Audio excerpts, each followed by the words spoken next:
Okay, so in this lesson, we're going to add a bass line to the drum beat that we just made in the previous lesson. We could start on chords or writing a melody now, which is totally an okay way to work, and people work in a lot of different ways and start in a lot of different places. But I want to keep working on the rhythm section. The rhythm section is not just the drums and percussion, but also the bass. Bass essentially connects the drums to the melodic and harmonic elements of the song. So while bass instruments play notes, usually low notes, bass lines are also about the groove and the song's rhythmic feel.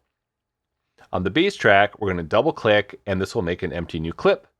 And we're going to make this 2 bars because you might remember that it's going to default to 1 bar. So we're just going to type 2 in the leftmost value right here. And let's also enable scale mode and make sure that we're in C minor. Now Live shows us which notes are in our selected scale.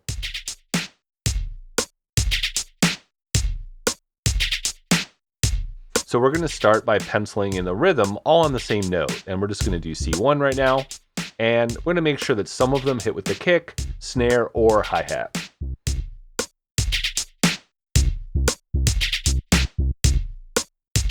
Now we'll change the length of a few of them.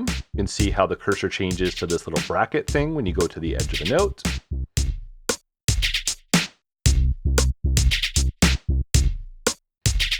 And now let's move these middle 3 up 2 semitones. So I'm going to press B to turn off draw mode, and then I'm going to draw a box around them, and then I'm going to hit the up arrow twice.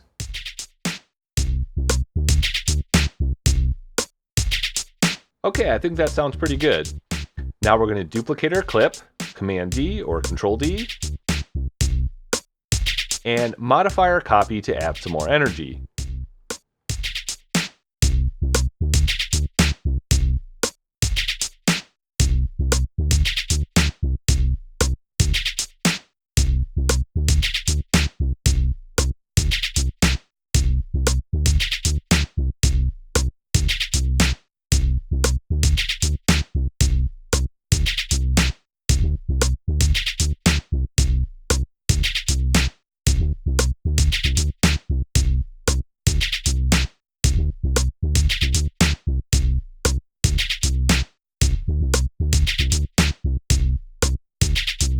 Let's see what's happening in the drum beat at the same time.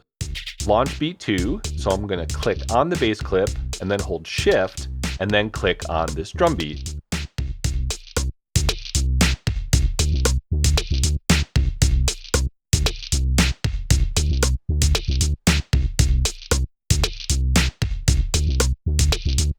Now let's select this last C and hold shift and then press the up arrow, and you'll notice this is going to bump it up a full octave, which is 12 semitones. And this particular synth bass patch is programmed to slide between overlapping notes, so I'm going to go ahead and overlap a few of them.